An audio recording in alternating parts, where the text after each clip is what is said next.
ডান কানে আজান দাও, বাম কানে ইকামত দাও। এই আজান ইকামত দেওয়ার জন্যে পুরুষ দরকার নাই, মহিলা দরকার নাই। ছেলে সন্তানেরও আজান দিতে হবে, মেয়ে সন্তান হলেও আজান দিতে হবে। আজান দেওয়ার জন্যে মসজিদের ইমাম সাহেবের কাছে যাওয়ার দরকার নাই।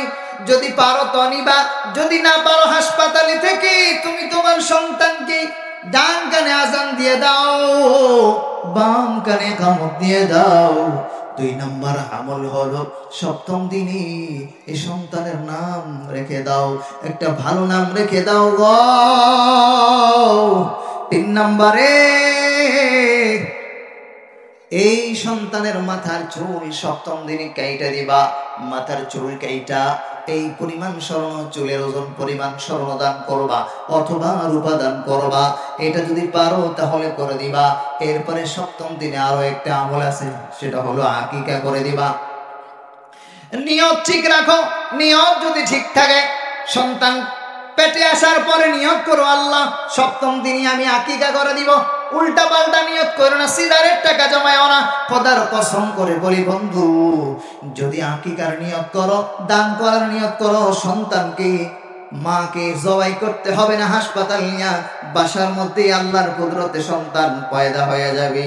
পর্দার অন্তরালের মা বোনেরা গো, বড় ঝোঁক সহকারে শোনো, এরকম একজন মহিলা আপনাদের হওয়া দরকার। গভীর রাতে মহিলা জায়নামাজ বিছায়া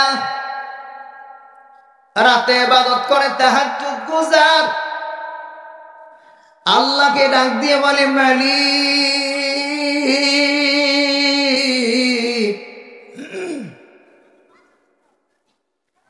বংশে কোনো নতুন আগমন করার মতো কোনো সন্তান নাই, একমাত্র আমি গর্ভবতী, আল্লাহ গো সন্তান তো দিবাই, কাউকে না কাউকে দিবা। তবে যদি মালিক সবাই আশা আছে গো আল্লাহ, মেহেরবানি করে যদি আমাকে তুমি একজন পুরুষ সন্তান দাও, ছেলে সন্তান দাও গো মালিক। পরবর্তীতে মুসা নবীর অনুসারী হবে, মুসা পয়গম্বরের ওনার আনিত ধর্ম আবার প্রচারে লিপ্ত হয়ে যাবে। যেহেতু আমি অল্প সময় কথা বলবো, আয়াতের উপরে কথা বলবো বন্ধু, গভীর মনোযোগ দিয়ে শুনতে হবে। রব্বে কারীম বলেন, নবী গো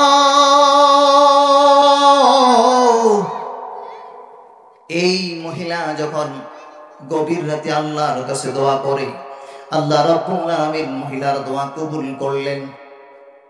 ও বন্ধুরা রে, মহিলা একজন সন্তান প্রসব করল। সন্তান প্রসব হওয়ার পরে তাকায় দেখে ছেলে। পুরা এলাকায় গণজোয়ার, সবাই কেমন যেন, এলাকাবাসীও মিষ্টি বিতরণ করে, বংশের লোকেরাও মিষ্টি বিতরণ করে। দীর্ঘদিন যাবৎ কোন পুরুষ বলতে নওজোয়ান কেউ নাই। এখন নতুন একজন সন্তান হয়েছে, কে তার বাবাও তো দুনিয়ায় নাই, কিন্তু কোনো পেরেশানি নাই। সন্তান হওয়ার পরে আত্মীয় স্বজন, এলাকাবাসী সবাই মিলে এই বাচ্চার এত সেবা করে গো। কে কি নাম রাখবে, নাম প্রস্তাবের অভাব নাই। বন্ধুরা রে, সন্তান প্রসব হলে, বাচ্চা দুনিয়ার মধ্যে আগমন করলে, আল্লাহ রাসূল সাল্লাল্লাহু আলাইহি সাল্লাম বলছেন, প্রথম নম্বরে ডান কানে আজান দাও। কোন কানে? আবার বলেন, আওয়াজ করে বলেন। ডান কানে আজান দাও, বাম কানে ইকামত দাও।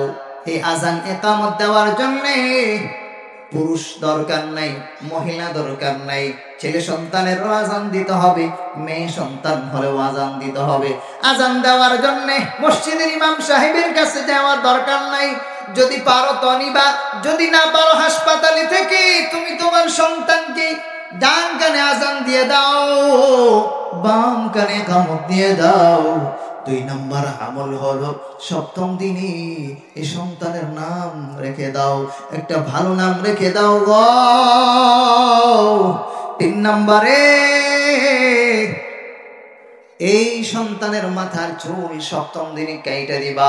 মাথার চুল কাইটা এই পরিমাণ স্বর্ণ, চুলের ওজন পরিমাণ স্বর্ণ দান করবা অথবা রূপা দান করবা।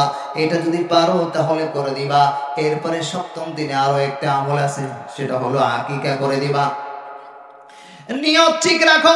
নিয়ত যদি ঠিক থাকে, সন্তান পেটে আসার পরে নিয়ত করো, আল্লাহ 7ম দিনই আমি আকিকা করে দিব। উল্টা পাল্টা নিয়ত করো না, সিজারের টাকা জমায়ও না। খোদার কসম করে বলি বন্ধু, যদি আকিকার নিয়ত করো, দান করার নিয়ত করো, সন্তানকে মাকে জবাই করতে হবে না হাসপাতাল নিয়ে, বাসার মধ্যেই আল্লাহর কুদরতে সন্তান পয়দা হয়ে যাবে। এবার সন্তান পয়দা হয়ে যাওয়ার পর ও বন্ধুরা রে, সবাই আনন্দে অস্থির। নাম রেখে দিল সবাই মিলে শিমবিল। আপনারা একজন নবীর নাম শুনেছেন, শামউন। এই শিমবিল হচ্ছেন হযরত শামবিল অথবা শামউন আলাইহিস সালাম। পয়গম্বর শামউন অথবা শিমবিল আলাইহিস সালাম আস্তে আস্তে বড় হয়ে গেলেন। বাচ্চা মানুষ বড় হওয়ার পর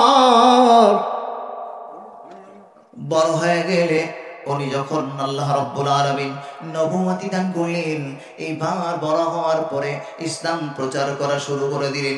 ভাইজান, বড় চমৎকার প্রসঙ্গ তুলে ধরেছি। আজকে আমি 2টা প্রোগ্রামে একই আলোচনা করব।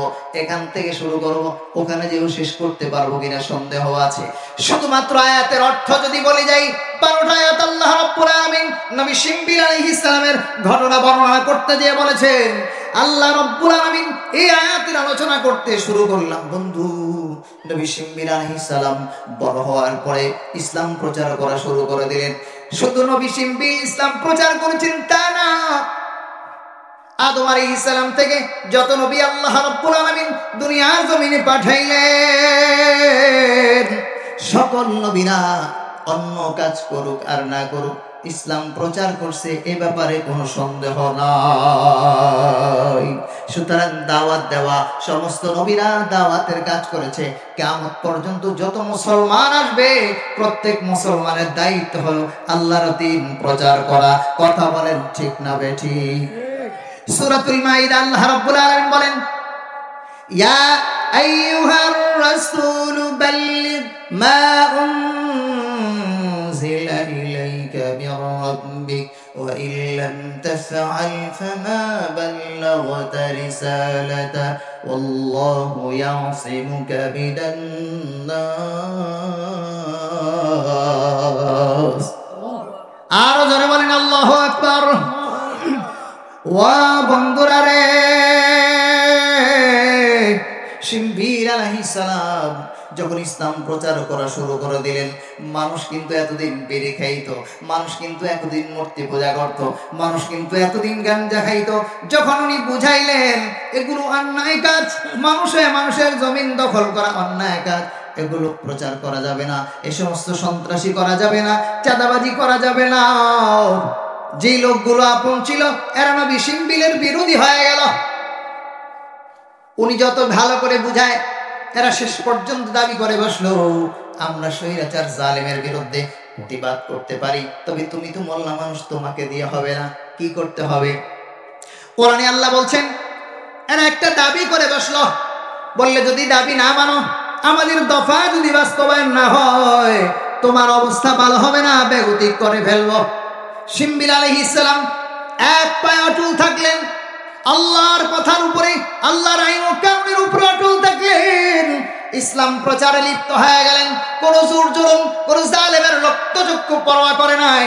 ইসলাম প্রচার করতে যে মাই খেয়েছেন, ধৈর্য ধরেছেন, চাকরি চলে গেছে, ব্যবসা বাণিজ্যের ক্ষতি হয়েছে, বাড়িঘর তছনছ করে ফেলেছে জালেমেরা, কিন্তু তারপরেও বাতিলের কাছে মাথা নত করে নাই।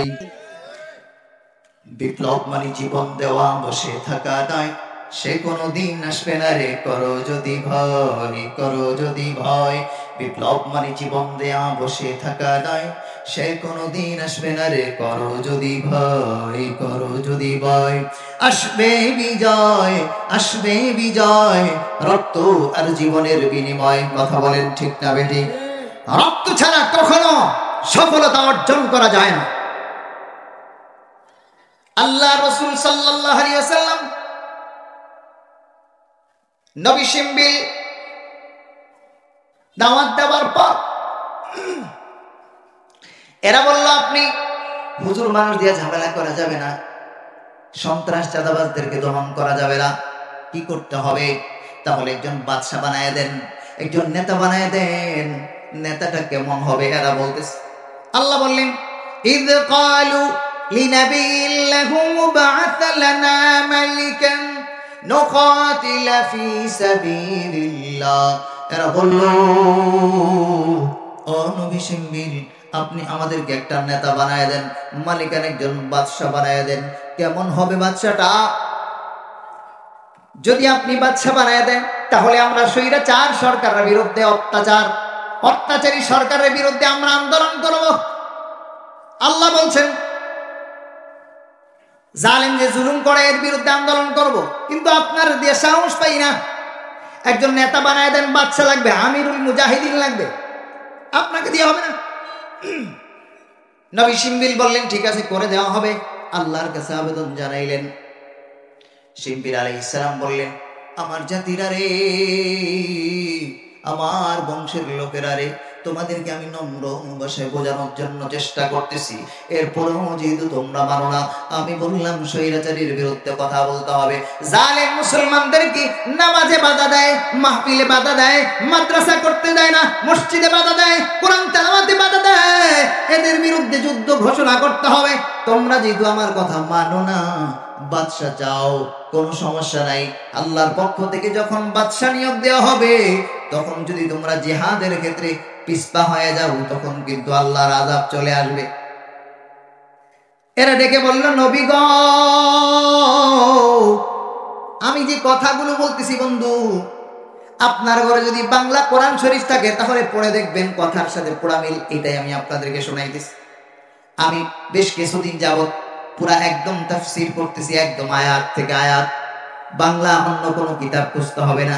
কেউ যদি আমার উপরে রাগ হয়, স্পষ্ট বলে দিই, রাগারাগি আমার বিরুদ্ধে না, সরাসরি কোরআনের বিরুদ্ধে হবে। মামলা যদি করতে হয় কোরআনের বিরুদ্ধে করবা, যেহেতু কোরআনে বলেছে আল্লাহ, আর আল্লাহর কথা বলতে যে জেল জুলুমের শিকার হওয়া রাখতে পারে, কোনো পরোয়া নাই। কথা বলেন ঠিক না বেঠিক? আল্লাহ বলেন, ফাহাল আসাইতুম ইন কুতিবা আলাইকুমুল কিতালু আল্লা তুকাতিলু। এরা বলল, নবী গো, কেন আমরা জালেমের বিরুদ্ধে যুদ্ধ করব না? ওরা তো আমাদের ঘর বাড়ি থেকে তাড়াইয়া দিছে, ওরা তো আমাদের ঘর বাড়ি দখল করে নিয়েছে, আমাদের বাপ দাদাকে রাস্তায় রাস্তায় পিটায় বেড়ে ফেলছে। শিমবিল আলাইহিস সালাম বললেন, হ্যাঁ, কথা যেন ঠিক থাকে। ক্বালু, তারা বলল, ওয়া মা লানা আল্লা নুকাতিলা ফি সাবিলিল্লাহ ওয়া ক্বাদ উখরিজনা মিন দিয়ারিনা, আমাদেরকে আমাদের ঘর বাড়ি থেকে বের করে দিয়েছে।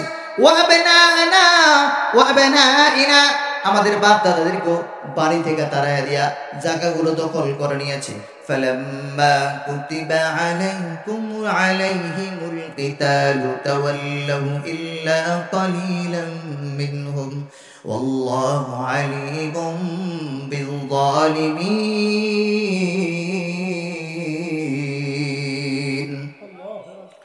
আল্লাহ বললেন, কুতিবা আলাইহিমুল কিতালু তাওয়াল্লাউ, এদের উপরে যখন জিহাদ ফরজ করা হলো, জিহাদ ফরজ হয়ে যাওয়ার পর কিছু মানুষ দেখবেন উলামায়ে কেরামের কথা শুনে, মানে ভালো কথা শুনতে চায়, যখন ভালো খাওয়ান দাওয়ান পায়, যখন খাওয়ান দাওয়ান নাই, এই লোকগুলো আর দেখবেন না, নাই, বোঝা গেল এটা খাওয়ানোর লোভে আসছে।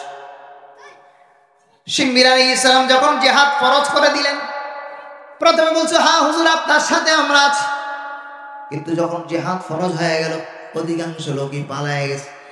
ইল্লা কালিলাম মিনহুম, অল্প কিছু লোক ওনার সাথে রয়েছে।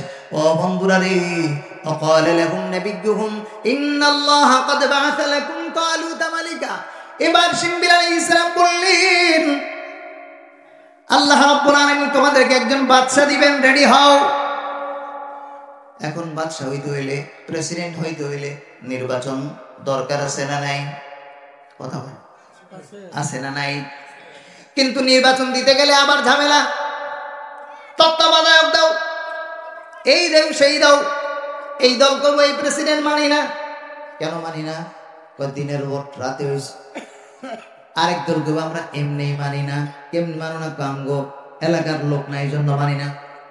আল্লাহ বলেন এই বাদশা নির্বাচনের ক্ষেত্রে আমি রব এমন একটা নির্বাচন পদ্ধতি দিব যেটা কিয়ামত পর্যন্ত আদম আলাইহিস সালাম থেকে নিয়ে নবী শিমবিল পর্যন্ত কোনদিন বাদশা নির্বাচনের ক্ষেত্রে আল্লাহ ঘটায় নাই। কিয়ামত পর্যন্ত নির্বাচন করার সিস্টেম মানুষের দ্বারা কিয়ামত পর্যন্ত এরকম নির্বাচন করা সম্ভব হবে না। এখন নির্বাচনটা কেমনে হবে? তাফসীরে মাযহারি প্রথম খণ্ড 560 থেকে 70 নম্বর পৃষ্ঠা পড়ে পড়ে দেখবেন। ইমাম ইবনে কাসির তাফসীরে কাসিরের মধ্যে লিখেছেন, আল্লাহ রাব্বুল আলামিন নবী শিমবিলকে বললেন, মুসা আলাইহিস সালামের হাতে একটা লাঠি ছিল। আপনারা শুনেছেন কিনা এই লাঠির কথা? শুনছেন? হ্যাঁ, শুধু এই লাঠি মুসা আলাইহিস সালামের কাছে ছিলেন তা না রে বন্ধু, অনেক কিছু এক এক নবীকে আল্লাহ দান করেছিলেন। ইব্রাহিম আলাইহিস সালামকে একটা জামা দান করেছিলেন। দুনিয়ার সব কিছু পড়ে ছাই হয়ে গেছে, কিন্তু আল্লাহর দেওয়া ইব্রাহিমকে আল্লাহ রাব্বুল আলামিন যেই জামা দান করেছিলেন, জান্নাতি জামা, নমরুদের আগুনে সবকিছু তছনছ হয়ে ছাই হয়ে গেছে, আল্লাহর দেওয়া কুদরতি জামা একটু আসর লাগে না। ঠিক শিমবিল আলাইহিস সালামকে আল্লাহ রাব্বুল আলামিন পূর্ববর্তী নবীর লাঠিটা পৌঁছায় দিলেন, মুসা পয়গম্বরের লাঠি। ঠিক আছে, দিয়ে দেওয়া হলো লাঠি। বাইতুল মুকাদ্দাসে অনেক নবী এসেছেন। অনেক নবী আসলে নবীরা মাথায় দাড়িতে তেল ব্যবহার করতেন। আপনারাও করেন। তেল কয়েক ধরনের আছে। এই যুগে মানুষ ভ্যারাইটিস তেল ব্যবহার করে। আগের যুগের মানুষ সাধারণত সরিষার তেল ব্যবহার করত, অথবা নারিকেল তেল। নারিকেল তেলের সিস্টেম দুইটা। গরমকালে ঠিক থাকে পাতলা পাতলা, শীত আসলে এটা কি হয়ে যায়? ঘন হয়ে যায়। এটারে আর গালাম ছাড়া দেওয়া যায় না। ছোটকালে আমরা দেখেছি মারা দাঁড়িরা রৌদ্রের মধ্যে তাপ দিয়া ওই তেলটা মানুষের শরীরে লাগাইত। আল্লাহ রাব্বুল আলামিন বললেন, শিমবিল, এই আমার দেওয়া লাঠি নবীদের ব্যবহারকৃত তেল যেটা বাইতুল মুকাদ্দাসে রয়ে গিয়েছে, ওটা ব্যবহার করার জন্য আগের যুগের এরকম প্লাস্টিকের বোতল ছিল না। আজ থেকে 50 বছর 30 বছর আগে কাচের বোতল ছাড়া প্লাস্টিকের বোতল পাওয়া যায় নাই। আমি তো কয়েক হাজার বছর আগের কথা শুনাইতেছি। ও সময় তো কাচি ঠিক মতো আবিষ্কার হয় নাই। আমিও তো ছোটকালে দেখেছি মানুষ লাউয়ের ভিতরে এটা পেকে যাওয়ার পরে ভিতরের হাতুড়ি জুতুড়ি সব ফালায় দিয়া ব্যবহার করতো। আছে না নাই? ওই যুগে কোন সিস্টেম ছিল না। নবীরা গরুর শিংয়ের মধ্যে তেল নাই খাওয়াটা ব্যবহার করতেন। তেলটা কিন্তু জমাট হয়ে গেছে। শীতকাল, আল্লাহ রাব্বুল আলামিন শিমবিল আলাইহিস সালামকে বললেন, শিমবিল রে, এই লাঠি আর তেল দিলাম তোমাকে, আমি রব। পরবর্তী প্রেসিডেন্ট কে হবে? প্রেসিডেন্ট বলতে মুসলমান আল্লাহকে যারা মানে এদের পক্ষের নেতা কে হবে, বাদশা কে হবে, তার জন্য নির্বাচন পদ্ধতি আমি এই তেল দিলাম আর লাঠি দিলাম। যে লোকটা এই লাঠির সমান লম্বা হবে আর এই তেল যেটা জমাট আছে ওটা তোমার ঘরে থাকবে। সংক্ষিপ্ত কথা বলতেছি, হঠাৎ করে দেখবা তোমার ঘরে কোন একজন লোক ঢুকে গেছে। ওই লোকটা ঢুকার পর দেখবা জমাট তেলটা অটোমেটিক আল্লাহর কুদরতে গলে গিয়েছে, টকবক করতে থাকবে। তখনই তুমি বুঝতে পারবা এটা আর কিছু না, এটা এই বাদশাহ। ওই এলাকার একজন লোকের নাম ছিল তালুত। এই ভাই তালুত সাধারণ গরিব মানুষ ছিলেন। সাধারণ মানুষ দিন মজুরের কাজ করতেন। হঠাৎ একদিন ওনার গাধা হারায়া যায়। গাধা খোঁজার জন্য চতুর্দিকে তালাশ করতে করতে নবী শিমবিল ওনার বাড়িতে হাজির হয়ে গেছে। ঢুকে পড়েছেন নবী শিমবিলের বাড়িতে। কি ব্যাপার, তুমি ঢুকলা কেন? নবী শিমবিল তাকায় দেখে রে ওনার ঘরে যেই নবীদের ব্যবহার কিন্তু তেল রয়েছে, ওটা আল্লাহর কুদরতে টকবক করা শুরু করে দিয়েছে। নবী শিমবিল বুঝতে পেরেছেন আর কিছু না, আল্লাহ রাব্বুল আলামিন ওই লোকটাকে বাদশা বানানোর জন্য, পরিচিতি লাভ করার জন্য আমার বাড়িতে আল্লাহ পৌঁছায় দিয়েছে। শিমবিল আলাইহিস সালাম তাড়াতাড়ি চলে আসলেন। এবার লাঠি দিয়ে মিলাই দেখলেন, হ্যাঁ লম্বা চৌড়া ঠিক আছে। বলা হলো قالوا أنا يكون له الملك علينا ونحن أحق بالملك ولم يؤت سعة من المال। বলা হলো নবী শিমবিল এদেরকে ডেকে ডেকে বললেন, এলাকার লোকজনদেরকে জমা করলেন, আত্মীয় স্বজন বংশের লোকদেরকে সবগুলো জমা করলেন। ডাক দিয়ে বললেন, ভাইরা রে, ও আমার এলাকাবাসীরা, আমার ভাই মুরব্বীরা, আমার চাচারা, সবাই শোনেন। তোমরা যে নেতা নির্বাচন করার কথা বলছিলা, বাদশাহ নিয়োগ দেওয়ার কথা বলছিলা, নির্বাচন পদ্ধতি আল্লাহ রাব্বুল আলামিন এমন ভাবে করে দিলেন যেটা কিয়ামত পর্যন্ত মানুষের জন্য স্মরণাক্ষরে লেখা থাকবে। পদ্ধতি হয়ে গেল। সবাই বলল, এই যে তালুত লোকটা, এই লোকটাই হচ্ছে তোমাদের পরবর্তীতে বাদশা। তাকায় দেখে আমাগো এলাকার তালুতের নেতা বানাই দিস। হুজুরের কাম নাই খায়া ওরে কি মানা যায় নাকি?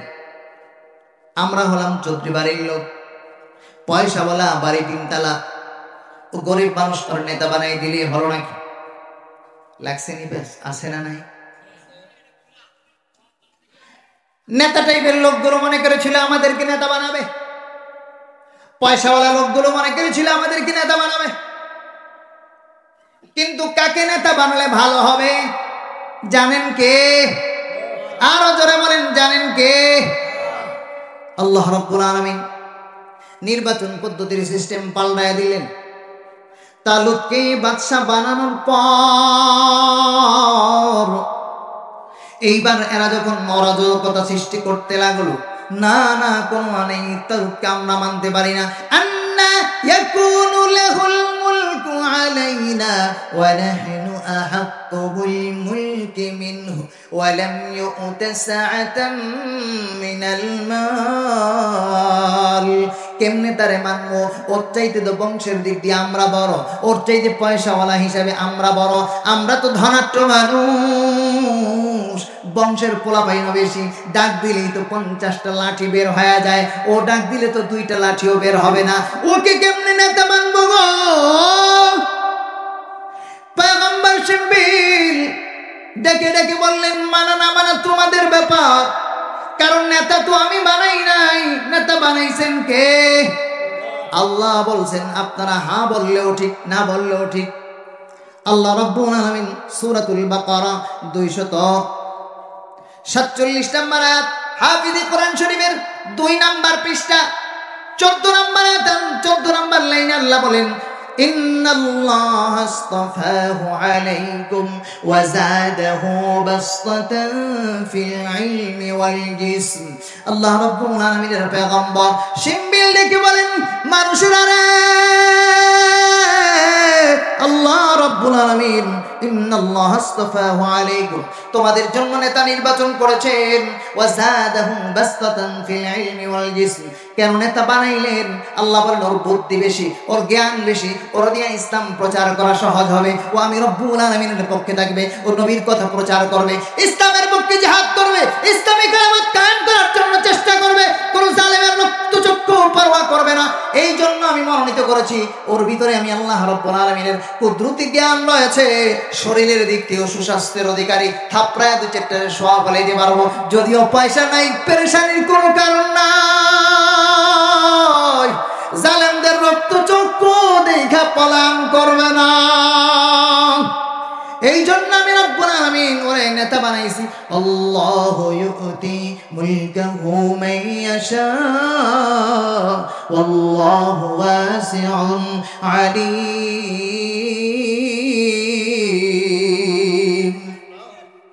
এই লোকগুলো তখন চিন্তা করলো, তালুত তো বড়লোক বংশের পোলা না, ঠিক আছে, জোরালো কোনো লোক নাই, বংশের পোলা পাইন নাই, কথা ঠিক, কিন্তু সে ছেলে তো নাই পরায়ণ, কারো উপরে জুলুম করে না, কোনোদিন অন্যায় করে না, কোনোদিন মানুষের ধোকা দেয় না, কারো জমিন দৌড় করে দখল করে না, কোনো মাদ্রাসা কোনোদিন হামলা চালায় না, কোরআনের পাখিদের সামনে থেকে কোনোদিন মাইক কেড়ে নেয় না। সুতরাং বোঝা গেল ওরে নেতা বানাইলে তো আমাদের অবস্থা খারাপ। আমরা তো আর চাঁদাবাজি করতে পারবো না, আমরা তো আর সুদ ঘুষ, আমরা তো আর সুদ খাইতে পারবো না, আমরা তো আর ঘুষ খাইতে পারবো না, অন্যায় জুলুম করা যাবে না, একে কোনোভাবেই মানা যায় না। আল্লাহ বলেন আল্লাহু ওয়াসিউন আলিম। আল্লাহু ওয়ালিয়্যুল্লাযীনা ওয়া ক্বালা লাহুম নাবিয়্যুহুম ইন্না আয়াতা মুলকিহি। এবার এরা বলল, এরে মানমু কেমনে, এরে মানলে তো কোনো কাজ হইব না, আমাদের পকেট গরম হবে না। আল্লাহ রাব্বুল আলামিন 3 নম্বর আয়াতে জানায় দিলেন, তোমাদের আগে যত বড় জালেম বাদশা হোক না কেন, বাদশা জালুত স্বৈরাচার হতে পারে, তালুতরে আমি আল্লাহ এমন কুদরতি কিছু জ্ঞান দান করেছি, এমন কিছু নিদর্শন দান করব, আজকে আপনাদেরকে আর শোনাইতে পারবো না। 48 নম্বর আয়াতে সূরাতুল বাকারা 248 নম্বর আয়াত, হাফিজি কোরআন শরীফ 2 নম্বর পারা 20 নম্বর পৃষ্ঠার 1 নম্বর লাইনে আল্লাহ তাআলা এদের নিদর্শনের কথা তুলে দিয়েছেন। আল্লাহ তাআলা যদি আমাদেরকে আবার সুযোগ করে দেয় কখনো, ইনশাআল্লাহ সামনে আমি তো এলাকার মানুষ, আসবো।